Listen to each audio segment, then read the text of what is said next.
Hello and welcome to Weathered Oak Media.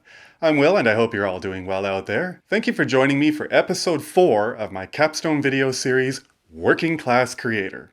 In this series, I've been demonstrating my skills with the Adobe Creative programs. I've shown you how I made this poster in Adobe Illustrator and this magazine cover with InDesign. And we're going to round out the series with a fun little video edit in Premiere Pro. If you regularly watch my videos, you're probably already pretty familiar with my formula. I start the video with that nice warm greeting, I tell you what the video is going to be about, and then I roll that little intro montage. And that's actually what we're going to edit in this video. I need a new one. I've been using the same one for a little while, so I'm going to show you how I took a bunch of clips and a little piece of music and just threw everything together in Premiere Pro. I've got a lot to tell you, but only a short time to do it, so let me roll my current intro and we'll get right to it.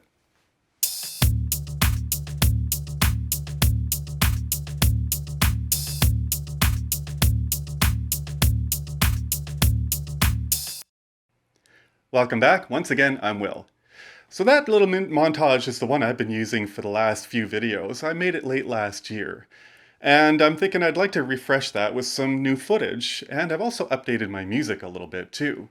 But before we get into the making a new video, I'd like to show you my two previous intro montages for those who may not have seen some of my earlier videos. So have a look at these. They're each about 10 seconds.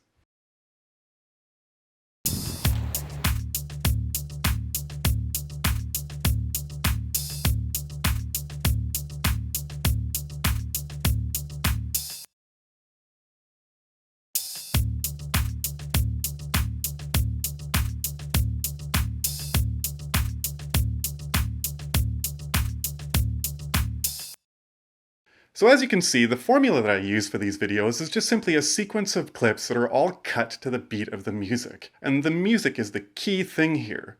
So if you want to create one of these kinds of intro montages, what you're going to need to do is you're going to need to find yourself a nice short piece of music that has a good steady beat. And you want that piece of music to be probably no more than about 15 seconds. Anything longer than that and your audience might get a little bored with your intro.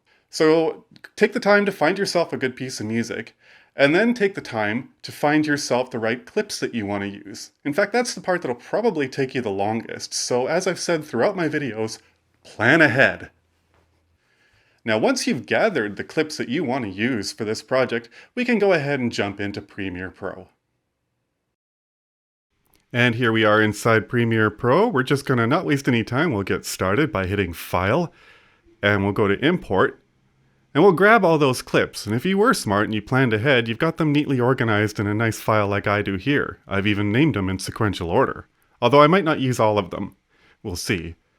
I've also got my music in here, and the logo that comes up at the end of my clip. Select everything, hit Open. And everything gets dropped down into the project window down here on the lower left, or however you've got it arranged. This is your timeline, so what we're going to do is we're going to grab that music file, and we're going to drop that right over here into the timeline.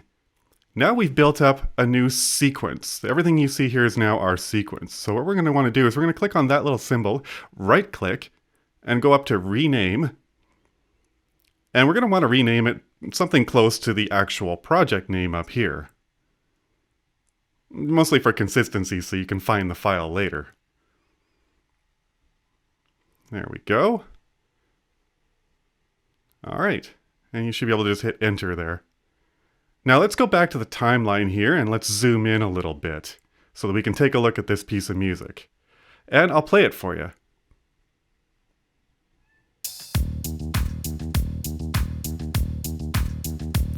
Notice these little peaks in the waveform.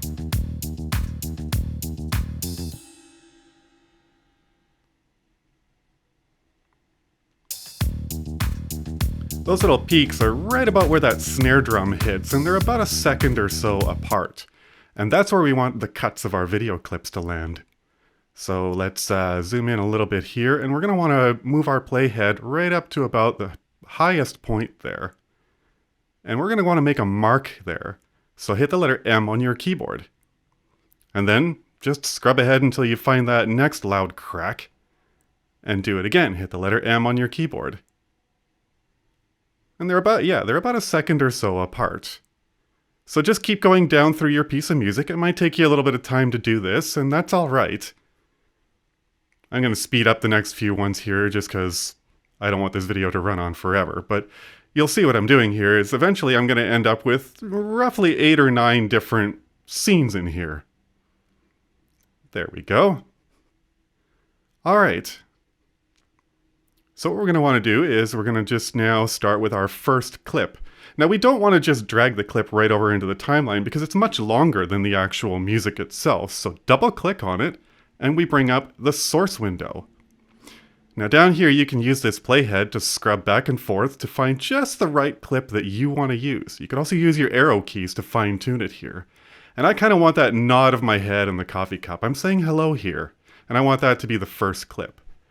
So I only want about a second or so of it, so once we find the right point, we're going to want to press the letter I on the keyboard, and that will be our in point. Notice now it brings up a little highlighted area. Scroll ahead until you've got about 1 second worth of footage, and then hit the O for your out point once you've found that point. There you go. That's about a second or so. Now this little symbol here is drag video only. That's what we want. We don't want the audio. So drag the video down into your timeline, right up front there, and it should pretty close line up to your marker. You may have to just edge out the end of or trim or drag out the end of it just to make it fit perfectly, but you get the idea. And now we repeat the same process with our second clip. Double click on it, bring it up in the source window, and scrub through until you find the clip that you're looking for. All of these clips, by the way, are actually little scenes from some of my earlier videos. It's sort of a cross-section of my life, really. You want your intro to give people an idea of what your channel content is going to be about. So it's important to have clips that are meaningful to you and what you're trying to represent here. Not resent. This third clip, this is my wife. I've used this clip before in my intro sequence. And another clip here from another video from last year. And as you can see, I just worked my way on down the line, trimming each one to fit roughly on those markers. There's my little cat Onyx. There's one from the first working class creator video. This one might not actually work very well for me, so I think I'm going to skip it and go to the next one. Pretty cool little guitar clip here. There we go. Let's line everything up. And the last thing I want to do here is I want to put my logo right about here. And I want that logo to fade out at the end. That looks pretty good when you scrub through it. Everything seems to be in order. It's a nice little 10, 12 second clip show. Now let's trim this off right around the end of where that audio fades out. And we'll trim this off. All right, here we go. Let's play that really quickly just to see how it looks. That's going to look great on my next video. Okay, so now it's time for a little bit of special effects. So what I'm going to want to do is I'm going to want to highlight my logo here. I want this logo to zoom in. So I'm going to highlight that. And I'm going to come up here and find the effects controls. So somewhere up here I'll have effects controls. If you don't see it, click up here. There it is. Effect controls. And you might have to re-click on that again, just to make sure you're selecting the right one to effect. And then when you scroll over here, make sure you're set up right at the beginning. You might want to widen this out. Take a second to drag your windows around and, make yourself some room so you can see what you're doing here. There we go. Now we can a bit of a wider view here. Move your playhead right to the beginning of that clip. And then what you're going to want to do here is, once we're right at the beginning, we're going to want to find scale. When you click that stopwatch, first of all, find yourself a nice small starting point. You can move the scale up and down until you find the right starting point. About there should do it.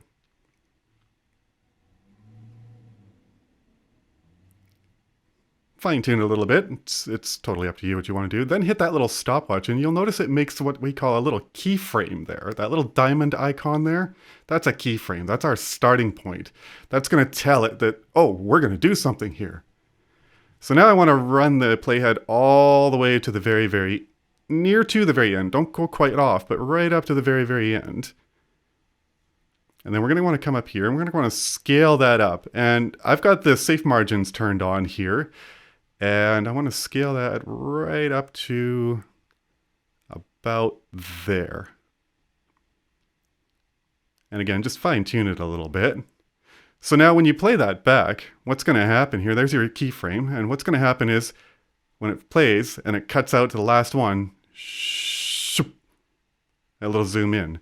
I end my little clip with a little symbol. You hear this little so I want that to just, you know, have that cool zoom in. Now we have one more little magic trick to do here. Down here at the bottom, you'll see a little icon that looks like a folded piece of paper, and you want to bring up adjustment layer from the pop-up window. Don't worry about this, just click OK. And we'll drag that adjustment layer right up here into video 2, right above it. Drop that into place there.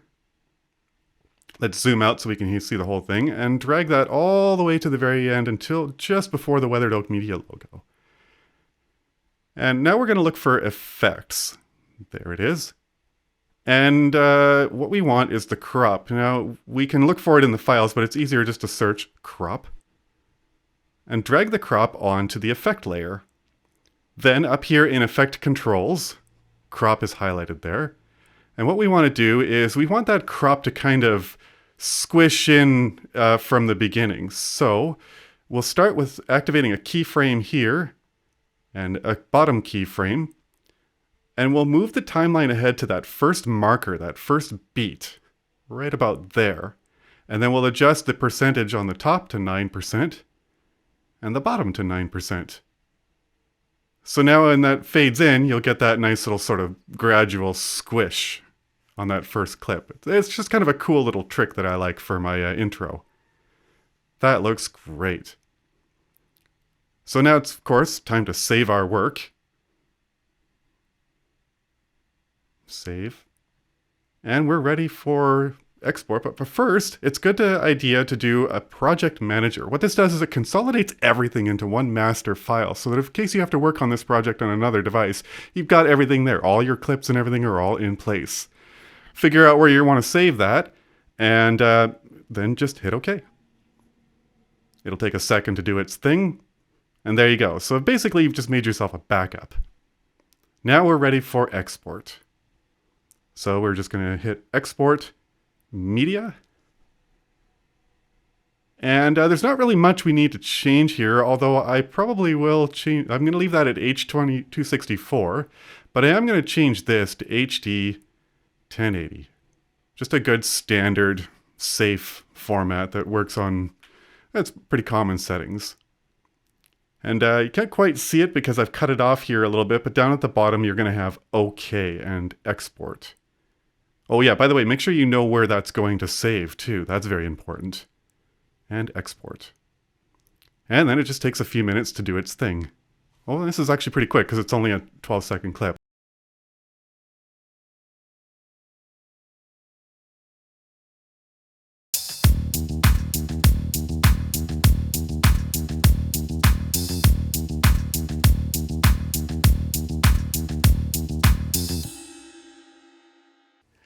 And there you have it, everyone. Just like that, you've created yourself your own 10-second intro montage cut to the beat. You can now stick that at the beginning of your YouTube videos, or whatever you decide to do with them. It really wasn't too difficult of a project. None of these really were. I just used the most basic tools in all of these Adobe programs. This wasn't meant to be a super deep dive. It was just meant to show you guys that I know what I'm doing when it comes to these Adobe programs.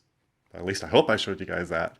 So what's next for Weathered Oak Media? Well, I've got some video projects that I've been working on for another class that, once they've been graded, I'm going to share with you guys here. Some really cool things coming up. Some green screen projects, a stop motion project, a split screen project, all kinds of cool things coming soon. After that, I'm going to take a little bit of time off, well-deserved break. I'm graduating very soon, so I can really use the break. And, maybe I'll head back out to the farm for a little while too. So until the next time, guys, please take care of yourselves and each other, and I do hope to see you again sometime.